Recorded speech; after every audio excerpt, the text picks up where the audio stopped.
Praise the lord. ప్రభు అయిన యేసుక్రీస్తు నామంలో మీ అందరికీ హోసన్నా మినిస్ట్రీస్ తరపున హృదయపూర్వకమైన వందనాలు తెలియపరుస్తున్నాను. ప్రభు మిమ్మల్ని ఆశీర్వదించి దీవించునుగాక.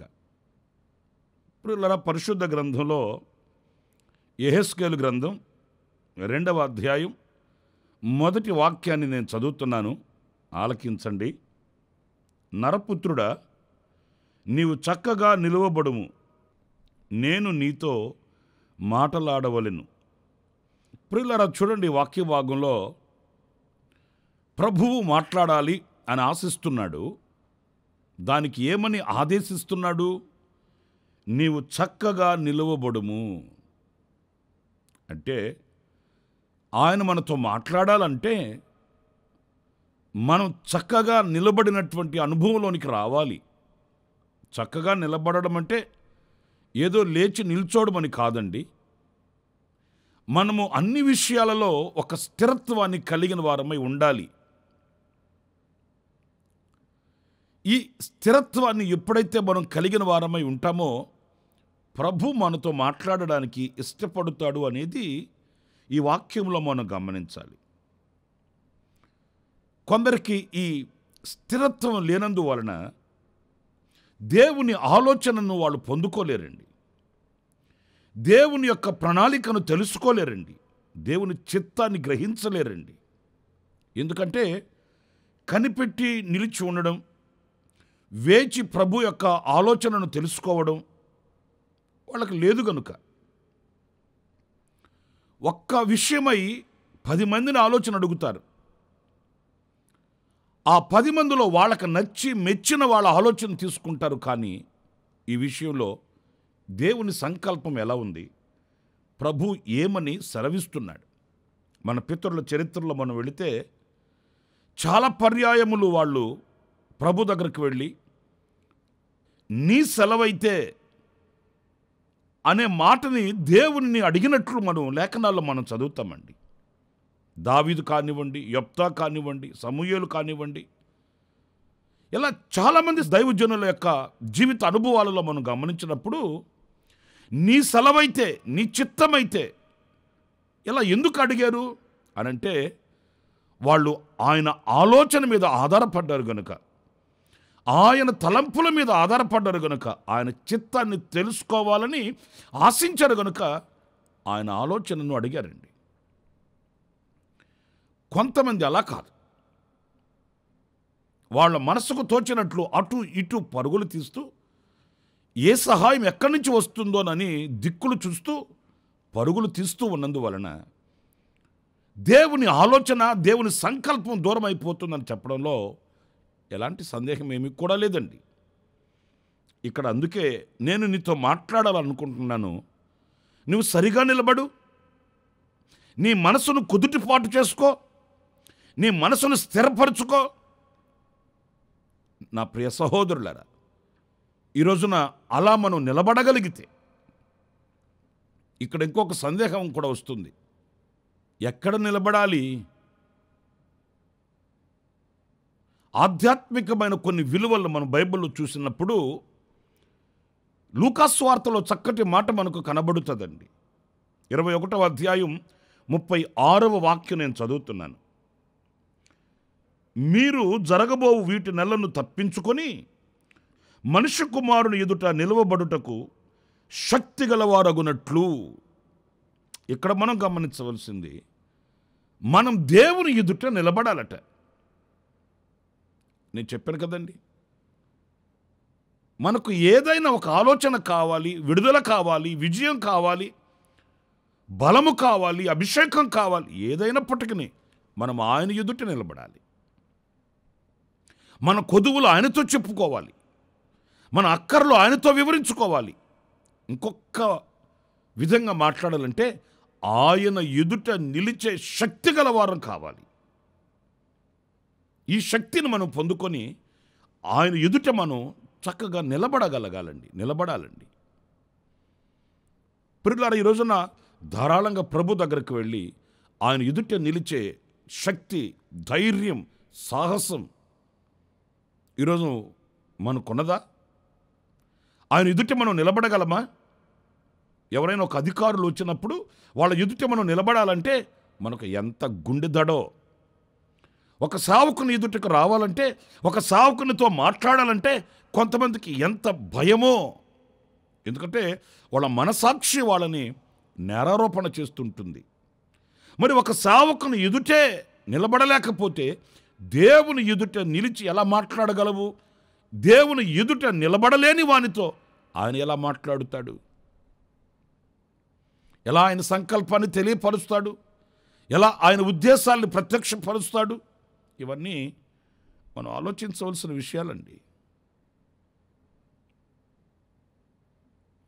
మనము దేవుని ఎదుట నిలిచేవారమే అయితే ఏది కూడా మనకు మరుగు చేయబడదండి. అబ్రహాం జీవితం మనకు దర్పణం పడుతుంది. ఆయన దేవునితో మాట్లాడుకునేవాడు, దేవుడు ఆయనతో మాట్లాడేవాడు. ఎందుకంటే ఆయన ఎదుట నిలిచే శక్తి ఆయనకుంది. అలాంటి శక్తివంతుడుగా మార్చబడ్డాడు అబ్రహాము. అందుచేత ఈ అబ్రహాము దేవునితో మాట్లాడుకునే అనుభవం కలిగిన వాడు కనుక దేవునిలో ఉన్న ఏ ఆలోచన అబ్రహాముకి చెప్పక మానలేదండి.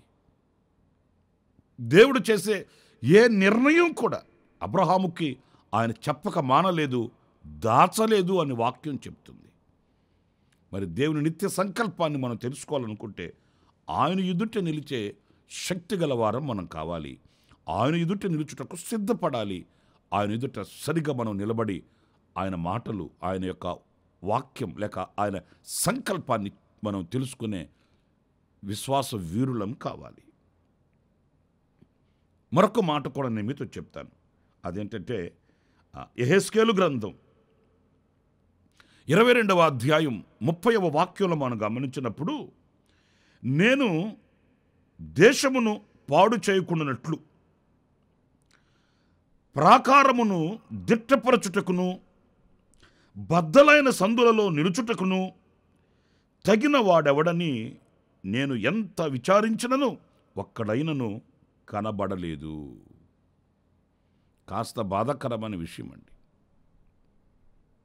దేశమును పాడు చేయకుండానట్లు ప్రాకారములు దిట్టపరచబడినట్లు బ్రద్దలైన సందులలో నిలవగలిగిన వ్యక్తులం మనం కావాలంటే అండి, ఇది కాస్త కష్టతరమైనదే అయినప్పటికీ ఇది మనకు ఇష్టతరం కావాలి. ఎందుకంటే మనము అందరిలో ఒకరం కాదండి. కొంతమంది ఆటోలు వెనక రాసుకొని ఉంటారు, అందరూ బాగుండాలి అందులో నేనుండాలి అని వ్రాసుంటారు సూక్తి.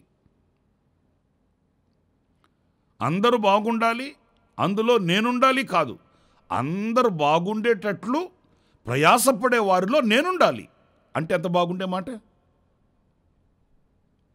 ఏదో ఒక విధంగా అందరూ బాగుండాలి అందులో నేనుండాలి కాదు, అందరూ బాగుండేటట్లు నేనేం చేయాలి?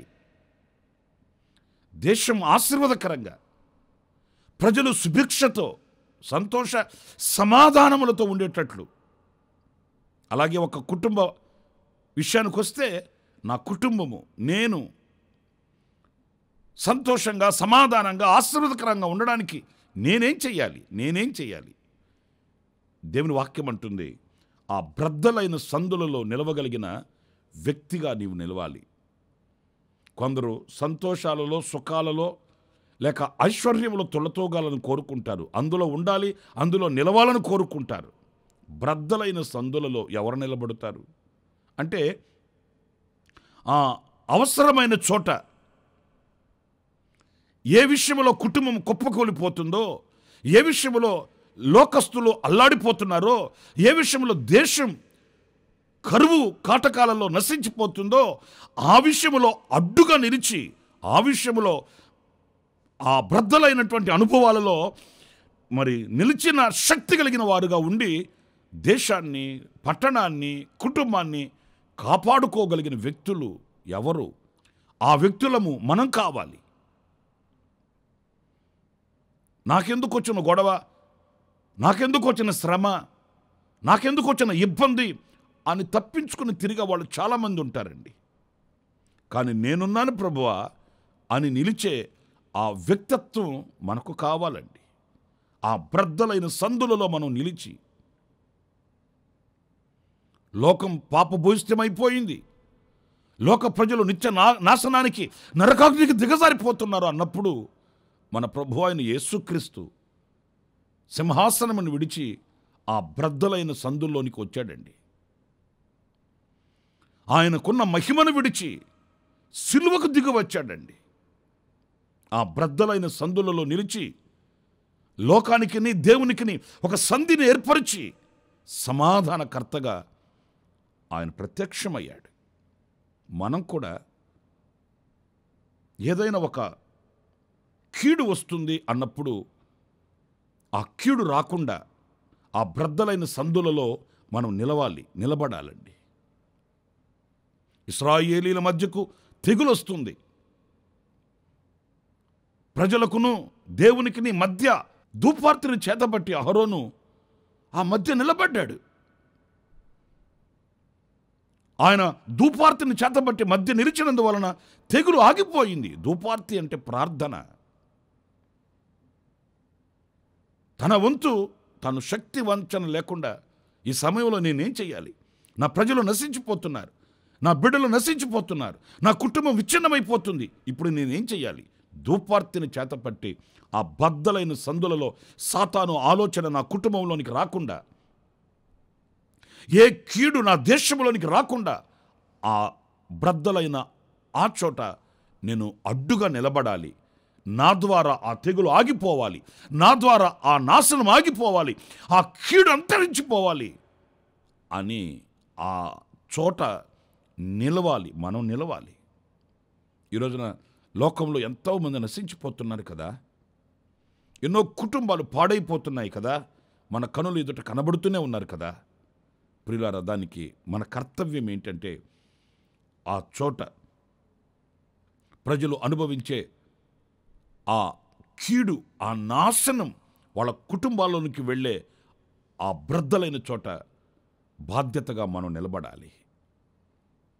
ఏదో నేను రక్షించబడ్డాను, బైబిల్ పట్టుకున్నాను, నా ఇంటికి వాక్యాలు రాయించుకున్నాను, నా చేతిలో బైబిల్ పట్టుకున్నానని మాత్రమే కాదు, ఈ బాధ్యత కలిగినటువంటి వ్యక్తులుగా మనం నడిపించబడాలి. ఇంకొక చిన్న మాట కూడా నేను మీతో చెప్తాను. అదేంటంటే దినవృత్తాంతాల 2వ గ్రంథం 29వ అధ్యాయం 11వ వాక్యాన్ని నేను చదువుతున్నానండి. నా కుమారులారా, తనకు పరిచారకులయుండి ధూపము వేయుచుండుటకును, తన సన్నిధిని నిలుచుటకును, తనకు పరిచర్య చేయుటకును యెహోవా మిమ్మును ఏర్పరచుకొనెను గనుక మీరు అశ్రద్ధ చేయకుడి.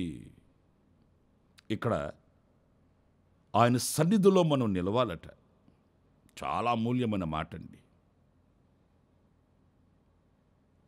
ఆయన మనతో మాట్లాడాలి కదా, ఆయన సన్నిధిలో మనం నిలవాలి. ఆయన ప్రసన్నత కలిగిన చోట మనం ఉండాలి. ఆయన ప్రత్యక్షత కలిగిన చోట మనం నిలవాలండి. మనము ఉన్నతంగా నిలవాలని, ఉన్నతమైన బ్రతకాలని ఆశిస్తాము. దానికంటే ఉన్నతమైన శ్రేష్టమైనది దేవుని సన్నిధి. ఎంత ఉన్నతమైనది అనేది ఒక మాట నేను మీతో చెప్తాను. దావీదుకి దేవుడు ఎంత ఘనతనిచ్చాడు అనంటే ఇక అంతకి మించిన ఘనత ఇంకొకటి లేదండి. ఆ దేశాలకి ఒక రాజుగా దేవుడు చేశాడు. రాజునకు మించిన స్థానం ఎవరిదండి? ఇక దేవునిదే. ఇక అంత ఉన్నతంగా దేవుడు దావీదుని హెచ్చించాడు. కానీ దావీదు ఏమంటాడో తెలుసండి, నీ సన్నిధి నుండి నన్ను త్రోసివేయకు, నీ సన్నిధిలో నా కుటుంబం ఉండేటట్లు దానిని ఆశీర్వదించు. అంటే దావీదు మనసులో ఉన్న కోరిక ఏంటంటే, నన్ను ఉంచిన ఆ ఉన్నత స్థానము కంటే కూడా ఘనమైన స్థానం నీ సన్నిధిలో నేను నిలిచే ఆ ఉన్నతమైన అనుభవం. నిన్ను రాజునుగా చేశాను కదా, ఇంకా మరలా ఇంకొక స్థానంలో నిలబెట్టమని అడుగుతావేంటి అంటే, ఒకవేళ దావీదు అలా అడుగుతాడు, ప్రభువా నన్ను ఒక రాజుగా పెట్టావు, ఈ లోకానుసారంగా అంతకు మించిన ఉన్నత స్థానం లేదు, కానీ ఈ స్థానం కంటే ఇంకా ఉన్నతమైన స్థానం ఒకటి ఉంది. అదేంటంటే నీ సన్నిధిలో నేను బ్రతకడం. నీ సన్నిధి కంటే ఉన్నతమైన స్థానం ఎక్కడుందయ్యా? తన కీర్తనలో ఆయన రాసుకుంటాడు, చిరకాలము నేను యెహోవా మందిరములో నివాసం చేస్తాను. ఏది రాజభోగ భాగ్యాలు ఇచ్చినా కూడా ఆయనకి ఆయన సన్నిధి మీద ఉన్న మక్కువ పోలేదండి. మనమేమో చిరకాలము నేను లోకంలో నివాసం చేస్తాను, ఎందుకంటే లోకంలో మనకు కావలసినవి దొరుకుతాయి కదా, ఆయన సన్నిధిలో ఆత్మ సంబంధమైనవి దొరుకుతాయి కదా. అందుచేత ఆత్మ సంబంధమైనవైనా వదులుకుంటాము, లోక సంబంధమైన వాటిల్లో మాత్రం అపేక్షిస్తుంటాం మనం. కానీ దావీదు అలా కాదు. ఈ లోకానుసారంగా ఆయనకి ఎన్ని ఇచ్చినా కూడా అవన్నీ ప్రక్కన పెట్టి నాకు ఆత్మ సంబంధమైనవి లభ్యమయ్యే దేవుని సన్నిధి నాకు కావాలి. ఆయన సన్నిధి మనతో ఉంటే మనకు భయం ఉండదు. ఆయన సన్నిధి మనకుంటే సమృద్ధి కలుగుతుంది. ఆయన సన్నిధిలో మనముంటే మనం ఫలభరితంగా ఉండగలుగుతాము. ఆయన సన్నిధిలో మనముంటే వర్ధిల్లగలుగుతాము. ఆయన సన్నిధిలో మనముంటే మేలులు పొందుకోగలుగుతాము. అందుచేత ఆయన సన్నిధిలో మనం నిలవాలి. 3 విషయాలను మీతో చెప్తూ వచ్చాను. 1, దేవుని ఎదుట మనం నిలవాలి. 2, బ్రద్దలైన సందులలో మనం నిలవాలి. 3, ఆయన సన్నిధిలో మనం నిలవాలి. అలాంటి కృప దేవుడు సమృద్ధిగా మనందరికీ అనుగ్రహించునుగాక. ఆమేన్. తలల వంచని చిన్న ప్రార్థన చేసుకుందాం. కృపా సత్య సంపూర్ణుడా, జీవాధిపతి అయిన ప్రభువా, మీకు వందనాలు. ఆనాడు యెహెజ్కేలుకు మీరు పలికిన ఆ మాటల్ని నేను నీతో మాట్లాడాలి, నీవు చక్కగా నిలబడమని ఆనాడు మీరు పలికిన ఆ మాటల్ని మరికొన్ని విషయాలు మేము తలంచుకోవడానికి మీరు ఇచ్చిన అవకాశం కొనకానికి స్తోత్రాలు. ప్రభువా, మేము నీ ఎదుట నిలవాలి. అలాంటి శక్తి మీరు మాకు అనుగ్రహించండి. బ్రద్దలైన సందులలో మేము నిలవాలి. అలాంటి మనస్సును మీరు మాకు ప్రసాదించండి. నీ సన్నిధిలో మేము నిలవాలి. అలాంటి తీర్మానాన్ని మీరు మాకు అనుగ్రహించండి. మమ్మల్ని మీ చేతులకు సమర్పించుకుంటూ ఈ మాటలు వింటున్న ప్రతి బిడ్డను పేరు పేరు వంతున మీరు ఆశీర్వదించి, వారి కుటుంబాలను ఆశీర్వదించి, వారి యొక్క కార్యకలాపాలు, చేతి పనులు, ఉద్యోగాలు, వ్యవసాయాలు, విద్యారంగం సమస్తము కూడా నాయన మీరు దీవించి మీ బిడ్డల్ని సాక్షులుగా వాడుకున్నామని ఆశ్చర్యకరమైన మీ హస్తానికి మీ బిడ్డలను అప్పగిస్తూ యేసు నామములో ప్రార్థన చేసి వేడుకొనుచున్నాను తండ్రి. ఆమేన్. ప్రభు మిమ్మల్ని ఆశీర్వదించి దీవించునుగాక. ఈ దినమంతా విశేషమైన కృప నా దేవుడు సమృద్ధిగా మీకు అనుగ్రహించునుగాక. ఆమేన్. ప్రతి దినము ఈ అనుదిన కృపాను సందేశాల కొరకు, ఇంకా మరిన్ని ఆత్మ సంబంధమైన సందేశాల కొరకు ఈ మా యూట్యూబ్ ఛానల్ ని సబ్స్క్రైబ్ చేసుకోండి. Pastor Ramesh, hosanna ministries.